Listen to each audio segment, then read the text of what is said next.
Class 6 এর স্টুডেন্টরা আশা করি সবাই ভালো আছো। তো তোমাদেরকে আমি আজকে ইংলিশ সেকেন্ড পেপারে প্রিপোজিশন চ্যাপ্টারটা নিয়ে আলোচনা করব। তো সবাই ভালো করে খেয়াল করবে, এটা একটি গুরুত্বপূর্ণ একটা চ্যাপ্টার। প্রিপোজিশনের ভুল হলে আমরা ইংলিশ গ্রামাটিক্যালি রং হয় সেন্টেন্সগুলো। তো ভালো করে খেয়াল করো। আমরা শুরু করি আজকে প্রিপোজিশন। ওকে,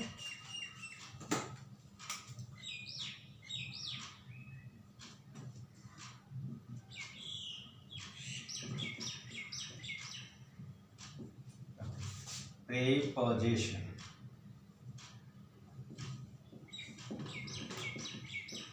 আচ্ছা, তাহলে প্রিপোজিশন মূলত আসলে কি? প্রিপোজিশন হচ্ছে এমন কিছু শব্দ যেগুলো নাউন বা প্রোনাউনের পূর্বে বসে ওই বাক্যের অন্যান্য শব্দের সঙ্গে সম্পর্ক তৈরি করে। কিরকম দেখো, আসলে এই শব্দটাকে ভাঙলে দুটি অংশ তৈরি করে। দেখো, প্রি অ্যান্ড পজিশন দুটি অংশে বিভক্ত এই মূল প্রিপোজিশন শব্দটি। প্রি অ্যান্ড পজিশন, প্রি মানে হচ্ছে পূর্বে, অ্যান্ড পজিশন মানে অবস্থান। কেমন? আচ্ছা, তো আসলে পূর্বে অবস্থান করে এরা। এখন এরা প্রিপোজিশন শব্দগুলো পূর্বে অবস্থান করে। কার পূর্বে অবস্থান করে? নাউন বা প্রোনাউন অথবা নাউন ইকুইভ্যালেন্ট, নাউন জাতীয় কোনো শব্দের পূর্বে বসে এরা বাক্যের অন্যান্য পার্টস স্পিচের সঙ্গে এই নাউন বা প্রোনাউনের ওই শব্দটির সঙ্গে সম্পর্ক তৈরি করে। যেমন মনে করো, the book is on the table. কেমন? অন। তাহলে দেখো, এই অন এবং টেবলটা হচ্ছে এখানে নাউন। কেমন? তাহলে এটা হলো প্রিপোজিশন। তাহলে যেই শব্দ এই প্রিপোজিশন বা অন শব্দটি এই নাউন দি টেবল বা টেবল নাউন শব্দটি নাউনটির বা নাউন শব্দটির আগে বসে এই টেবলের সঙ্গে অন্যান্য পার্টস বা স্পিসিসের সম্পর্ক তৈরি করলো, সেটি প্রিপোজিশন। যেমন অন যদি আমি এখানে ইউজ না করি, তাহলে টেবলের সঙ্গে অন্য পার্টস বা স্পিসিসের কোনো রিলেশন বা যোগসূত্র তৈরি হয় না। কেমন? তাই এটি প্রিপোজিশন আকারে আমরা ইউজ করি, এবং এটি নাউন বা নাউন ইকুইভ্যালেন্ট জাতীয় শব্দ এবং প্রোনাউনের আকার হতে পারে, আগে হতে পারে। যদি বলি she came to me, এই দেখো, মি হচ্ছে একটা প্রোনাউন, কেমন? আর টু হচ্ছে প্রিপোজিশন। তাহলে প্রোনাউনের আগেও প্রিপোজিশন বসতে পারে। কেমন? ওকে, তাহলে প্রিপোজিশন সম্পর্কে একটি ধারণা তৈরি হলো তোমাদের। এবার আমরা দেখি প্রিপোজিশন কত প্রকার।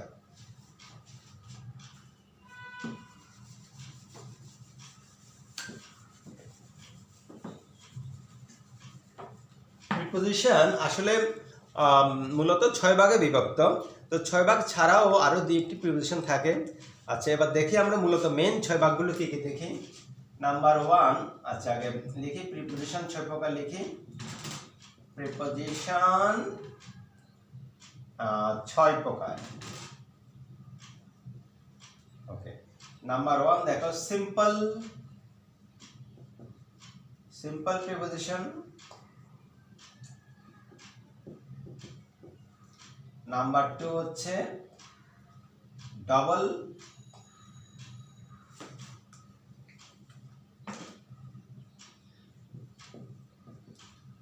প্রিপোজিশন। নাম্বার 3 হচ্ছে কম্পাউন্ড প্রিপোজিশন। নাম্বার 4 হচ্ছে ফ্রেজ প্রিপোজিশন।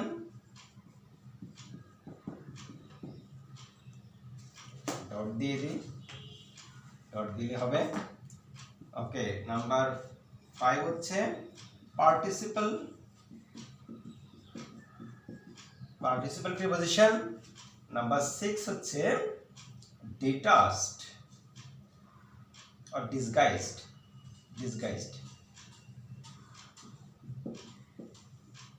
আচ্ছা, ডিসগাইজড মানে হচ্ছে ছদ্মবেশে থাকা, ছদ্মবেশ করা।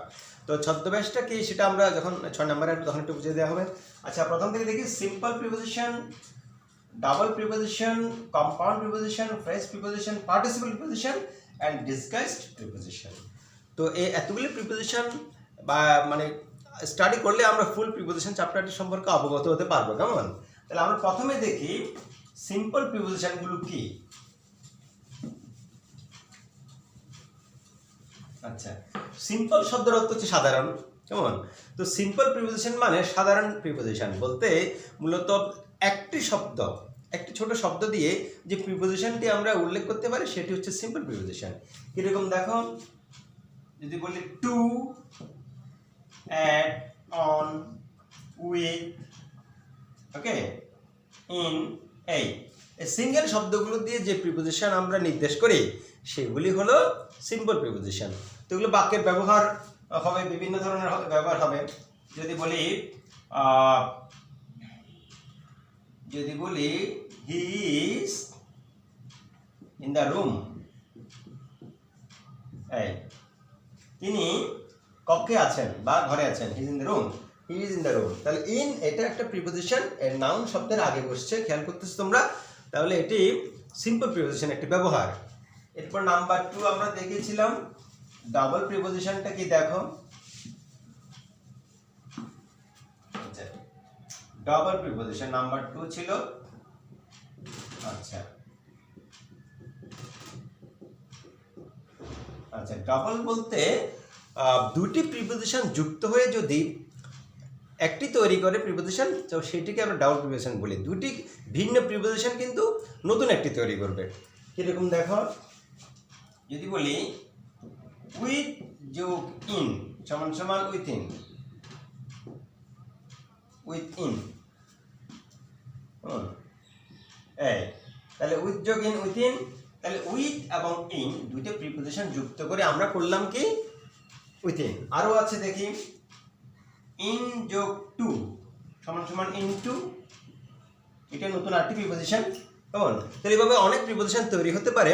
দুটি প্রিপোজিশন আলাদা আলাদা একত্রিত হয়ে যেটি তৈরি করে সেটি হলো ডাবল প্রিপোজিশন। তো তোমরা বুঝতে পারলে ডাবল প্রিপোজিশন মূলত কাকে বলে। মূলত ইংরেজি গ্রামারের ডেফিনিশনগুলো তোমাকে আগে বুঝতে হবে মেন গ্রামার বোঝার আগে। সুতরাং তো প্রত্যেকটি চ্যাপ্টারকে ওভাবে ডিলিং করতে হবে যেন একদম রুট থেকে বোঝা যায়। কেমন?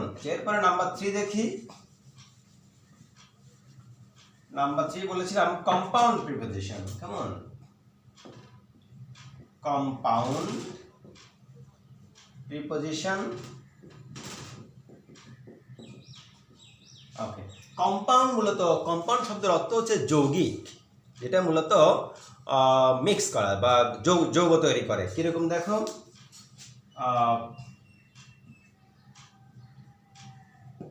যেমন মনে করো বাই প্লাস হাইন্ড সমান সমান আমরা এটাকে বাহাইন্ড বা পেছনে বলি, বিহাইন্ড বা বাহাইন্ডে বলি। যে তাহলে এখানে বাইটা কিন্তু এখানে ভেতরে একটা বি ইন্ডিকেট করা হয়, নির্দেশ করা হয়। মূলত বাই যোগ হাইন্ড যোগ হয়ে বাহাইন্ড তৈরি বা পেছনে বা বাহাইন্ড তৈরি করে। কেমন? তাহলে এই বাই কিন্তু এখানে যখন যোগ হওয়ার পরে পরিবর্তিত হয়ে বি হয়ে যাবে। কেমন? তাহলে মূলত মেন শব্দটা হচ্ছে এখানে বাই, তারপরে হাইন্ড, বাহাইন্ড পেছনে। কেমন? তো এইভাবে তোমরা করবে। যেমন আরো আছে, যেমন মনে করো বাই যোগ 4 বিফোর। তাহলে বাই বলতে এখানে একটা বি লুকানো আছে। কেমন? তাহলে বিফোর। তো এরকম আরো অনেক উদাহরণ তোমরা দেখতে পাবে। কেমন? তো মূলত আমি দুটি দিয়ে তোমাদেরকে বোঝানোর চেষ্টা করছি। তাহলে বাই যোগ হাইন্ড, বাহাইন্ড, বাই যোগ 4 বিফোর, এটা একটি কম্পাউন্ড। এই দুটি কম্পাউন্ড প্রিপোজিশনের এক্সাম্পল, উদাহরণ। কেমন? ওকে, এবারে আমরা নাম্বার 4 এ চলে যাচ্ছি। 4টা ছিল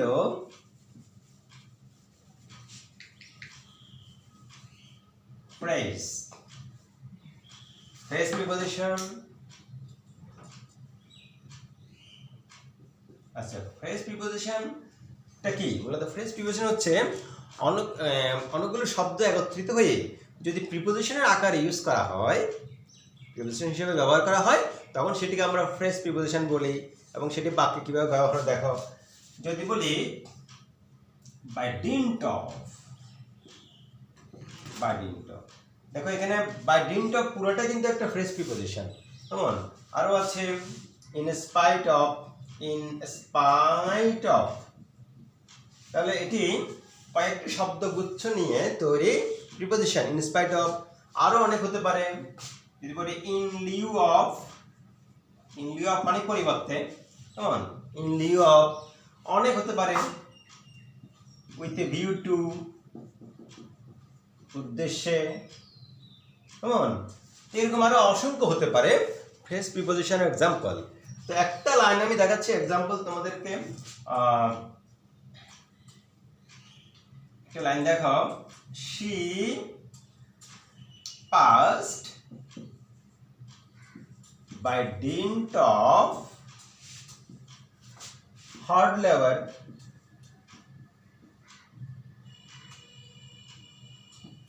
পরিশ্রম, LABOUR। ওকে, তাহলে she passed by dint of hard labor, তাহলে এটি একটি প্রিপোজিশন আকারে লাইনে বসছে। এই ফ্রেজটি, এই ফ্রেজ প্রিপোজিশন হার্ড লেবার নাউনের পূর্বে, কেমন, তাহলে বুঝতে পারলে যে ফ্রেজ প্রিপোজিশনে কিন্তু ইংরেজি লাইনগুলোতে বসে ইউজ করা হয়। ওকে, এবার চলে যাচ্ছি 5 নম্বরে। দেখো,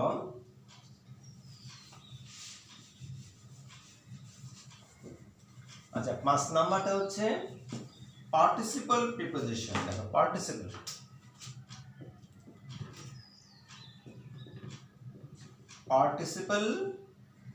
preposition.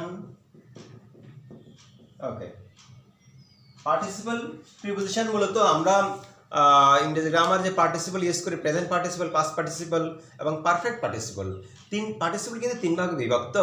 Present participle, past participle, perfect participle. ওই পার্টিসিপলগুলো কিন্তু প্রিপোজিশন আকারে লাইনে বসে। কিরকম দেখো, যদি বলি কনসিডারিং, দেখো আইএনজি যুক্ত একটি প্রেজেন্ট পার্টিসিপল, কেমন।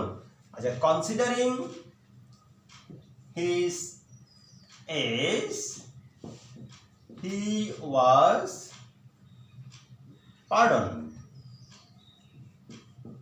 তার বয়স বিবেচনা করে তাকে ক্ষমা করা হলো, কেমন। তাহলে কনসিডারিং হিজ এজ হি ওয়াজ পার্ডন, তাহলে কনসিডারিং এটা একটি কিন্তু প্রেজেন্ট পার্টিসিপল এবং সেটি একসাথে পার্টিসিপল প্রিপোজিশনও কিন্তু হিসেবে বসছে সেন্টেন্সে।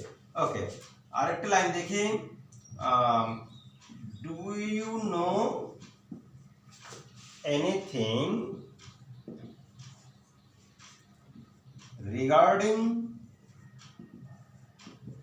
regarding this matter?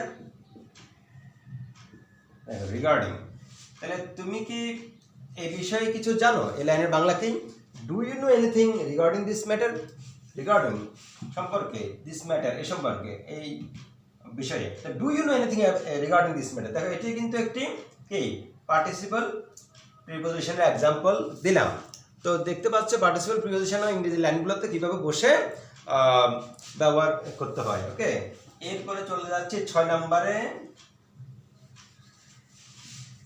6 নাম্বার হচ্ছে ডিসগাইজড প্রিপোজিশন।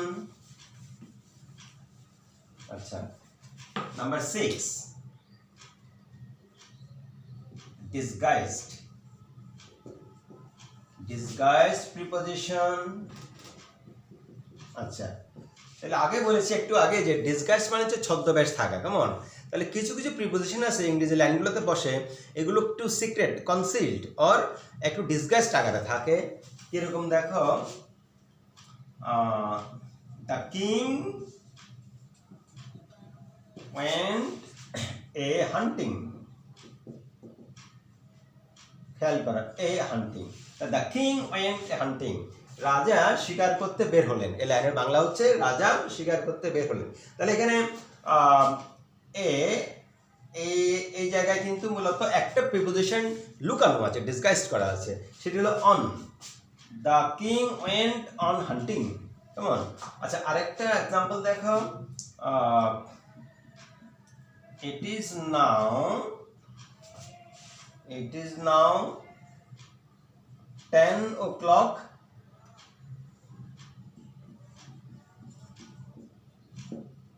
আচ্ছা, খেয়াল করো, ইট ইজ নাও 10 o'clock, তাহলে এখানে ওই জায়গায় একটা অফ প্রিপোজিশন ডিসগাইজড করা আছে, লুকানো আছে, কেমন।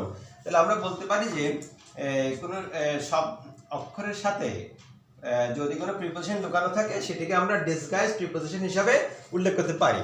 তো এরকম আরও থাকতে পারে। তো মূলত এই দুইটি অফ এবং অন এই দুইটি ইংরেজি গ্রামারে একটু বেশি ডিসকাসড আকারে দেখা যায়। তো তোমরা বুঝতে পারলে মূলত মেইন যে 6 প্রকার প্রিপোজিশনগুলো কিভাবে আমরা বর্ণনা করলাম, এগুলো ইংরেজি লাইনে কিভাবে ব্যবহার করতে হয়, কেমন? আচ্ছা যাই, এরপরে দেখো আরো 2 রকম প্রিপোজিশন আছে, একটু দেখো।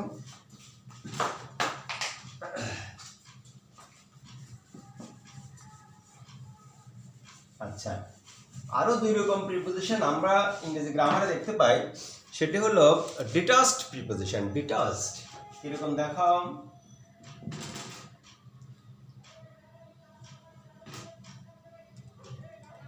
Detached preposition. আচ্ছা, ডিটাচড মানে হচ্ছে বিচ্ছিন্ন। ডিটাচড মানে কি? আলাদা বা বিচ্ছিন্ন। যে প্রিপোজিশনগুলো বিচ্ছিন্ন আকারে থাকবে বাক্যে, কেমন, সেগুলোকে আমরা ডিটাচড প্রিপোজিশন হিসেবে বলতে পারি। কিরকম দেখো, যদি বলি একটি line, what is Dhaka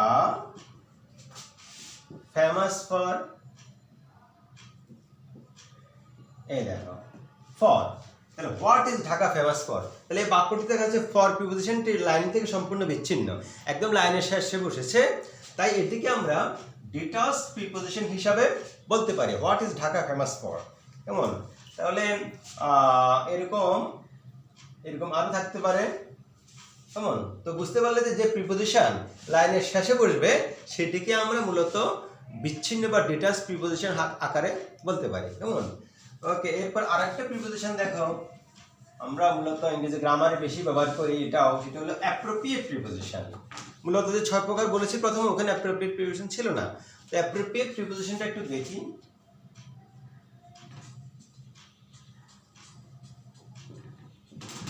appropriate, আসলে অ্যাপ্রোপ্রিয়েট প্রিপোজিশন বাংলা হচ্ছে যথাযথ প্রিপোজিশন বা বয়।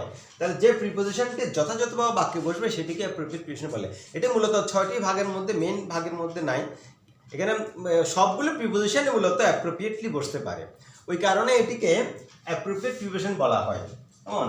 আচ্ছা, এখন অ্যাপ্রোপ্রিয়েট প্রিপোজিশনগুলোকে অ্যাপ্রোপ্রিয়েট বলে কেন? মনে করো যদি আমি নির্দিষ্ট আকারে ওই বাক্যটিতে ব্যবহার করতে না পারি, সেটা ইনঅ্যাপ্রোপ্রিয়েট হয়ে যায়, অযথাযথ হয়ে যায়, তাই এটাকে অ্যাপ্রোপ্রিয়েটলি বসাতে হয়। যেমন মনে করো লুক ফর, খোঁজ করা, কেমন? লুক ফর, লুকের সঙ্গে যখন আমি ফর ইউজ করব, এটা হবে খোঁজ করা, কেমন? যদি বলি লুক আফটার, দেখাশোনা করা, কেমন? যদি বলি লুক ইনটু, তদন্ত করা, কেমন? আচ্ছা, তাহলে লুক অ্যাট, তখন হবে এটা তাকানো, কেমন? তো এরকম অনেকগুলো ভার্বের সঙ্গে প্রিপোজিশন অ্যাপ্রোপ্রিয়েটলি বসে, কেমন? তো এটির একটা আলাদা শ্রেণীবিভাগ করা আছে, কেমন? তো এগুলো মুখস্থ করে নিতে হয়, কেমন, বুঝে নিতে হয়। তো তোমরা বুঝতে পারলে যে অ্যাপ্রোপ্রিয়েট প্রিপোজিশন অ্যাপ্রোপ্রিয়েটলি বসাতে হয় বা যথাযথ বসাতে হয়, তাই এটির নাম দেওয়া হয়েছে অ্যাপ্রোপ্রিয়েট প্রিপোজিশন। ওকে, আচ্ছা, এবার আমরা দেখি প্রিপোজিশনের বিস্তারিত একটু ব্যবহার। প্রথমে আমরা সিম্পল প্রিপোজিশনগুলো একটু ব্যবহার বেশি করে শিখতে হবে। তো সিম্পল প্রিপোজিশনগুলোর একটু ব্যবহারগুলো দেখি। প্রথমে দেখি সেটা হলো অ্যাবাউট। আচ্ছা, অ্যাবাউট একটি প্রিপোজিশন, সিঙ্গেল শব্দের, দেখতে পাচ্ছি অ্যাবাউট। তাহলে এই অ্যাবাউট কোথায় কোথায় আমরা বসাতে পারি ইংরেজি লাইনগুলোতে একটু দেখো। আচ্ছা, মূলত সম্বন্ধ বা সম্পর্ক, সম্বন্ধ বোঝাতে, কেমন? যদি বলি সম্বন্ধ বা সম্পর্কে, আই নো অ্যাবাউট হিম, আমি তার সম্পর্কে জানি, ঠিক আছে? ওকে, তাহলে আই নো অ্যাবাউট হিম, আমি তার সম্পর্কে জানি। তাহলে অ্যাবাউটের একটি ব্যবহার তোমরা দেখতে পারলে এখানে সম্বন্ধ বোঝাবে বাক্যে। ওকে, এরপরে দেখো আরো আছে, অ্যাবাউট বসতে পারে যে জায়গায়, সেটি হলো প্রায়। অ্যাবাউটের অর্থ এই বাক্যে হয়ে যাবে প্রায়। কিরকম? দ্য বোট, নৌকাটি, ইজ অ্যাবাউট টু সিঙ্ক, প্রায় ডুবে যাচ্ছে, নৌকাটি প্রায় ডুবে যাচ্ছে। কেমন? The boat is about to sink, নৌকাটি প্রায় ডুবে যাচ্ছে। তাহলে এখানে এই বাক্যে অ্যাবাউট দিয়ে আমরা প্রায় প্রায় প্রায় মিনিংটা বুঝতে পারছি। কেমন? ওকে, তো মূলত এই ধরনের দুটি মূলত ব্যবহার হয় অ্যাবাউটের। তো এরপরে দেখো আরেকটি সিম্পল প্রিপোজিশন ব্যবহার, সেটি হলো ইন। ইন, আচ্ছা, ইন মূলত আমরা ভেতরে বোঝাতে ব্যবহার করি। কিরকম দেখো, she is in the office. Okay, she is in the office, তিনি অফিসে আছেন, she is on the office. আচ্ছা, তাহলে ইন মূলত ভেতরে অর্থ সেখানে ব্যবহৃত করা হচ্ছে। আর বড় জায়গার ক্ষেত্রে যদি বলি শি লিভস ইন ঢাকা। কেমন? ইন ঢাকা, ঢাকা একটি বড় জায়গা, বড় প্লেসের আগে কিন্তু আমরা কি ইন দিতে পারি। আচ্ছা, এরপর আরো অনেক ব্যবহার তোমরা দেখতে পাবে। যদি বলি ইয়ারের আগে, যেমন হি ওয়াজ বর্ন ইন 1980। তাহলে দেখতে পাচ্ছ, হি ওয়াজ বর্ন ইন 1980, 1980 সালে তার জন্ম হয়েছিল। তাহলে এটি সাল বা ইয়ারের আগে ইন আমরা ব্যবহার করতে পারি।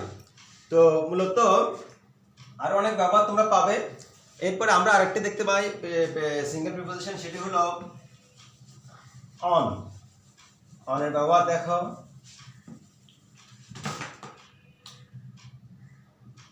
আচ্ছা, অন মূলত উপরে বোঝানোর জন্য ইউজ করা হয়। অন কিরকম দেখো, the book is on the table. On তাহলে উপরে বোঝাচ্ছে। কেমন? The book is on the table. On বলতে মূলত টেবিলের উপরে কিন্তু লাগানো অবস্থায় মূলত অনটা ইউজ করা হয়। তাহলে টেবিলের উপরে লাগানো অবস্থায় আছে বইটি। ওকে, তারপরে অনের আরেকটা ব্যবহার দেখো, ডেটের আগে যদি বলি শি কেম অন সানডে।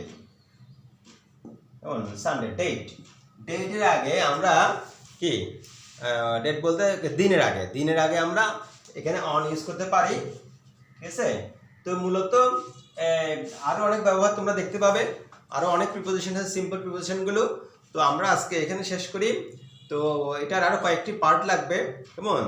তো আরো 2-3টি পার্ট নিয়ে এই টোটাল প্রিপোজিশন চ্যাপ্টারটি শেষ করতে হবে। তো তোমরা আজকে এতটুকু বুঝে নাও, পরবর্তী ক্লাসে প্রিপোজিশনগুলো আরো বিস্তারিত বুঝিয়ে দেওয়া হবে। তো সবাই ভালো থাকিও। ওকে, থ্যাংক ইউ।